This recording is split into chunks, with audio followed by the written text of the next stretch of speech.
বাংলাদেশ থেকে আমদানি করা পণ্যের উপর 20% শুল্ক আরোপ করেছে যুক্তরাষ্ট্র। আজ থেকে বাংলাদেশকে আগের 15 ও নতুন 20 অর্থাৎ মোট 35% শুল্ক দিয়ে যুক্তরাষ্ট্রে পণ্য রফতানি করতে হবে। স্থানীয় সময় বৃহস্পতিবার মার্কিন প্রেসিডেন্ট ডোনাল্ড ট্রাম্পের এক নির্বাহী আদেশে নতুন এ হার ঘোষণা করা হয়। এদিকে 20% শুল্ক আরোপ করায় বাংলাদেশ প্রতিযোগিতামূলক অবস্থায় থাকবে বলে জানিয়েছেন জাতীয় নিরাপত্তা উপদেষ্টা ডক্টর খলিলুর রহমান। এ অর্জনকে ঐতিহাসিক কূটনৈতিক সাফল্য হিসেবে উল্লেখ করে আলোচক দলকে অভিনন্দন জানিয়েছেন প্রধান উপদেষ্টা ডক্টর মোহাম্মদ ইউনূস। বাংলাদেশ যুক্তরাষ্ট্রের শুল্ক আলোচনার তৃতীয় দফা শেষে 15% কমিয়ে বাংলাদেশের রপ্তানি পণ্যের উপর 20% পাল্টা শুল্ক আরোপের ঘোষণা দিয়েছে যুক্তরাষ্ট্র। স্থানীয় সময় বৃহস্পতিবার মার্কিন প্রেসিডেন্ট ডোনাল্ড ট্রাম্পের এক নির্বাহী আদেশে নতুন এই হার ঘোষণা করা হয়। নতুন 20% শুল্কের সঙ্গে বর্তমানের গড় 15% মিলিয়ে মোট 35% শুল্ক দিয়ে বাংলাদেশকে যুক্তরাষ্ট্রে পণ্য রপ্তানি করতে হবে।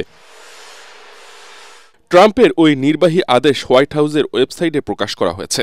আদেশে বাংলাদেশ ছাড়াও কয়েক ডজন দেশের উপর মার্কিন শুল্কের হার তুলে ধরা হয়েছে, যার সর্বোচ্চ হার 41%। বাংলাদেশের এই হার শ্রীলঙ্কা, পাকিস্তান, ভিয়েতনাম ও ইন্দোনেশিয়ার মতো প্রতিযোগী দেশের সমপর্যায়ের। পাল্টা শুল্ক আলোচনা নিয়ে বাংলাদেশের প্রতিনিধি দল বর্তমানে যুক্তরাষ্ট্র সফরে রয়েছে। মঙ্গল ও বুধবারের পর গতকাল বৃহস্পতিবার তৃতীয় দিনের মতো আলোচনা হয়। বাংলাদেশের প্রতিনিধি দলের নেতৃত্বে ছিলেন বাণিজ্য উপদেষ্টা শেখ বসিরউদ্দিন। তবে বাংলাদেশ 20% ট্যারিফ হারে সীমিত থাকায় বড় ধাক্কা এড়াতে পেরেছে বলে মনে করছেন জাতীয় নিরাপত্তা উপদেষ্টা ডক্টর খলিলুর রহমান। তিনি জানান, দেশের পোশাক খাত সুরক্ষিত রাখতে কৌশলগত আলোচনা করা হয়েছে। যুক্তরাষ্ট্রের বাণিজ্য প্রতিনিধির সঙ্গে দেশের আলোচকরা অসাধারণ কৌশলগত দক্ষতা দেখিয়েছেন বলে মন্তব্য করেছেন যুক্তরাষ্ট্রের ওয়াশিংটনে বাংলাদেশ দূতাবাসের প্রেস মিনিস্টার গোলাম মর্তজা। বাংলাদেশ টিম যে সক্ষমতার সঙ্গে নেগোসিয়েশন টেবিলে বসে দর কষাকষি করেছে, পৃথিবীর খুব কম দেশ এই কাজটি করতে পেরেছে।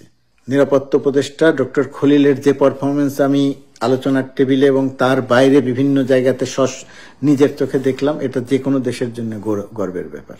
সমালোচনা করেন, যে কারো সমালোচনা করেন, কিন্তু যার যে কাজ এবং তিনি যে কাজটি করছেন আন্তরিকতা দিয়ে করছেন, সেটা সম্ভবত আমাদের বলা দরকার।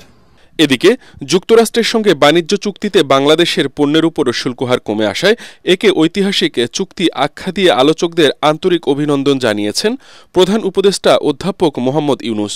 তিনি বলেছেন, এটি সুস্পষ্ট কূটনৈতিক সাফল্য। এর আগে গত 2 এপ্রিল বাণিজ্য ঘাটতির কথা উল্লেখ করে বিশ্বের বিভিন্ন দেশের উপর উচ্চ হারে পাল্টা শুল্ক আরোপ করেন মার্কিন প্রেসিডেন্ট ডোনাল্ড ট্রাম্প। সে সময় বাংলাদেশের উপর 37% শুল্ক আরোপ করা হয়েছিল। পরে 9 এপ্রিল বিভিন্ন দেশের উপর ওই শুল্ক 3 মাসের জন্য স্থগিত করা হয়। একই সাথে শুল্ক নিয়ে যুক্তরাষ্ট্রের সঙ্গে বিভিন্ন দেশকে আলোচনার জন্য 31 জুলাই পর্যন্ত সুযোগ দেয়া হয়। সেই সময়সীমা শেষে এবার নতুন শুল্ক হার কার্যকর করল যুক্তরাষ্ট্র।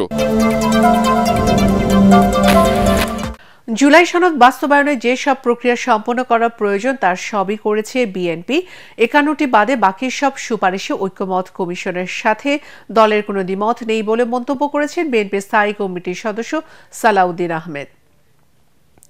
দুপুরে চট্টগ্রামের হাটহাজারী মাদ্রাসার প্রধান শাইখুল হাদিস শেখ আহমেদ, মহাপরিচালক মুফতি খলিল আহমেদ কাশিমি সহ সংশ্লিষ্ট ব্যক্তিদের সাথে সৌজন্য সাক্ষাৎ শেষে সাংবাদিকদের তিনি এসব কথা বলেন। এ সময় বিএনপির স্থায়ী কমিটির সদস্য নজরুল ইসলাম খান বলেন, আগামী ফেব্রুয়ারিতে নির্বাচন অনুষ্ঠানে কোনো বাধা দেখছে না বিএনপি। সবার ঐকমতের ভিত্তিতে সমস্ত মৌলিক বিষয়গুলো একত্রিত করে সনদ হয়েছে। আমরা 826টি মোট প্রস্তাবের মধ্যে 51টি বাদে 51 বাদে বাকি সবগুলোতে একমত হয়েছি। 115টি প্রস্তাব আছে, সেখানে আমরা বিভিন্ন মতামত এবং আমাদের ভিন্ন মত সহ ওখানে একমত হয়েছি। তো সুতরাং আশা করি সবাই ঐক্যমতের ভিত্তিতে এই রাষ্ট্র গঠন প্রক্রিয়ায় একমত থাকবে। ফ্যাসিবাদ বিরোধী জাতীয় ঐক্য আমাদের শক্তি হবে। রাষ্ট্র সংস্কারে আইনি ভীতি না থাকলে জুলাই বিপ্লব ব্যর্থ হবে। ছাত্র জনতার প্রাণের বিনিময়ে পাওয়া অর্জনকে টেকসই করতে দ্রুত জুলাই সনদ ঘোষণা ও বাস্তবায়নের দাবি জানিয়েছেন জামাত ইসলামী। জাতীয় প্রেস ক্লাবে আয়োজিত সেমিনারে জামাত নেতারা বলেন, নির্বাচন বানচাল করার নতুন ষড়যন্ত্র শুরু হয়েছে। নিরপেক্ষ নির্বাচনের লক্ষ্যে লেভেল প্লেইং ফিল্ড তৈরি করার দাবিও জানান তারা। জুলাই সনদ ঘোষণা ও বাস্তবায়নের দাবিতে দ্বিতীয় দিনের মতো শাহবাগ অবরোধ করে বিক্ষোভ করছেন জুলাই যোদ্ধারা। একই দাবিতে শহীদ পরিবারের সদস্যরাও শাহবাগ মোড়ে অবস্থান নিয়েছেন। সারা রাত শাহবাগে অবস্থান নিয়ে শুক্রবার সকাল থেকে আবারও সড়ক অবরোধ করে স্লোগান দিচ্ছেন তারা।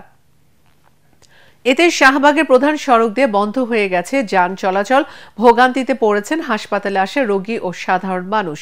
অন্যদিকে আন্দোলনকে কেন্দ্র করে শাহবাগের নিরাপত্তা জোরদারে মোতায়েন করা হয়েছে পুলিশ ও বিজিবি। আন্দোলনকারীরা বলেন, দাবি না মানা পর্যন্ত রাজপথ ছাড়বেন না তারা। রাজধানী গুলশানের সাবেক এমপি শাম্মী আহমেদের বাসায় চাঁদাবাজির অভিযোগে পলাতক জানে আলম অপুকে গ্রেফতার করেছে ঢাকা মহানগর গোয়েন্দা পুলিশ ডিবি। ডিএমপির মিডিয়া বিভাগের উপকমিশনার মোহাম্মদ তালিবুর রহমান জানান, রাজধানীর ওয়ারি থেকে তাকে গ্রেফতার করা হয়। জানে আলম অপু গণতান্ত্রিক ছাত্র সংসদের যুগ্ম আহ্বায়ক ছিলেন। চাঁদাবাজির ঘটনায় তার সম্পৃক্ততার প্রমাণ পাওয়া ও 5 সহযোগী গ্রেফতার হওয়ার পর সংগঠনের সদস্য আব্দুর রাজ্জাক বিন সুলাইমান রিয়াদ এবং অপুকে বহিষ্কার করে গণতান্ত্রিক ছাত্র সংসদ। সংগঠনের আহ্বায়ক আবু বাকের মজুমদারের নির্দেশে তাদের স্থায়ীভাবে বহিষ্কারের কথা জানানো হয় সংবাদ বিজ্ঞপ্তিতে। আওয়ামী লীগের আন্তর্জাতিক বিষয়ক সম্পাদক শাম্মী আহমেদের বাসায় চাঁদাবাজির মামলায় রিয়াদ সহ 4 আসামি 7 দিনের রিমান্ডে আছে। অন্য একজন অপ্রাপ্ত বয়স্ক হওয়ায় তাকে পাঠানো হয়েছে টঙ্গীর কিশোর সংশোধনাগারে।